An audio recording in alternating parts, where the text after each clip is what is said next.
Shalom, terima kasih sudah meluangkan waktu sejenak di tengah kesibukan Anda untuk duduk mendengarkan serta merenungkan kebenaran firman Tuhan.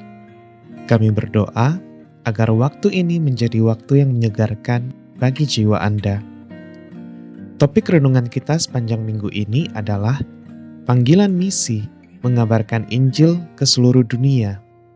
Bagian firman Tuhan yang menjadi fokus perenungan kita adalah Matius 28 ayat 19-20, terjemahan baru kedua yang berbunyi demikian. Karena itu, pergilah, jadikanlah semua bangsa muridku, dan baptislah mereka dalam nama Bapa dan Anak dan Roh Kudus, dan ajarlah mereka melakukan segala sesuatu yang telah kuperintahkan kepadamu. Ketahuilah, aku menyertai kamu senantiasa sampai akhir zaman. Jemaat yang dikasihi Tuhan, seringkali kita berpikir bahwa misi atau pengabaran Injil adalah tugas khusus bagi mereka yang bergelar pendeta, misionaris lintas budaya, atau penginjil penuh waktu. Kita merasa cukup hanya dengan menjadi jemaat yang duduk manis di gereja setiap minggu. Namun, perikop ini mencatat kalimat-kalimat terakhir Yesus sebelum ia naik ke surga. Dalam tradisi manapun, pesan terakhir seseorang selalu dianggap paling penting dan mendesak.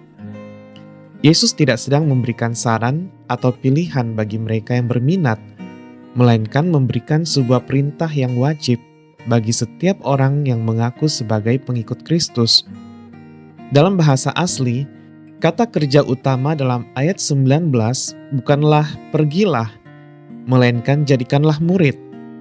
Kata pergilah sebenarnya bisa diterjemahkan sebagai sementara kamu pergi, selagi kamu pergi, atau dimanapun kamu berada.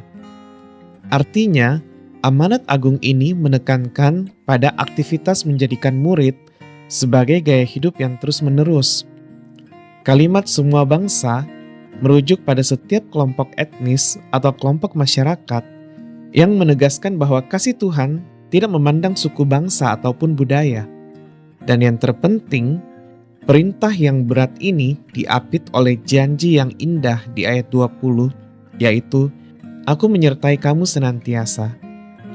Kita tidak diminta bekerja sendirian. Sang pemberi perintah itu sendiri yang akan menyertai kita. Misi tidak selalu berarti harus membeli tiket pesawat dan pergi ke pedalaman, meskipun itu juga bagian dari panggilan. Misi dimulai dari sementara kamu pergi menjalani hidupmu sehari-hari. Apakah rekan kerja kita melihat integritas Kristus dalam cara kita bekerja? Itulah misi. Apakah kita menjadi teman yang membawa damai bagi mereka yang tertekan? Itulah misi kita. Apakah tetangga kita mengenal kasih Tuhan melalui keramahan kita? Itu pun juga adalah misi Tuhan. Tuhan memanggil kita untuk mengubah ladang kehidupan kita menjadi ladang misi. Kita dipanggil bukan hanya untuk menjadikan orang beragama Kristen, tetapi menjadikan murid. Orang yang hidupnya berubah dan meneladani Kristus, itulah murid. Jangan menunggu panggilan khusus yang dramatis, karena perintahnya sudah jelas dan tertulis. Mulailah dari orang terdekat yang Tuhan taruh di hati kita hari ini.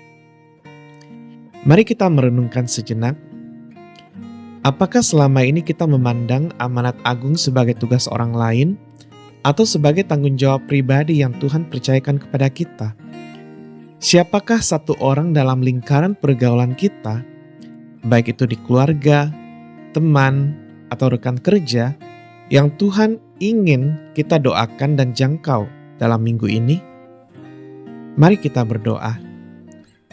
Bapa di surga, terima kasih karena Engkau telah mempercayakan tugas mulia ini kepada kami. Ampuni kami jika selama ini kami pasif dan merasa bahwa mengabarkan Injil bukan bagian dari tugas kami. Hari ini kami sadar, dimanapun kaki kami berpijak, di situ Engkau mengutus kami. Berikanlah kami keberanian untuk membuka mulut, kepekaan untuk melihat kebutuhan orang lain, dan kasih untuk menjadikan mereka murid-Mu. Terima kasih untuk janji penyertaan-Mu yang tidak pernah berakhir dalam hidup kami. Di dalam nama Tuhan Yesus kami berdoa. Amin. Kiranya renungan hari ini boleh menuntun langkah kita sepanjang hari ini. Selamat beraktivitas dan sampai berjumpa lagi dalam renungan kita bersama esok hari. Tuhan Yesus memberkati.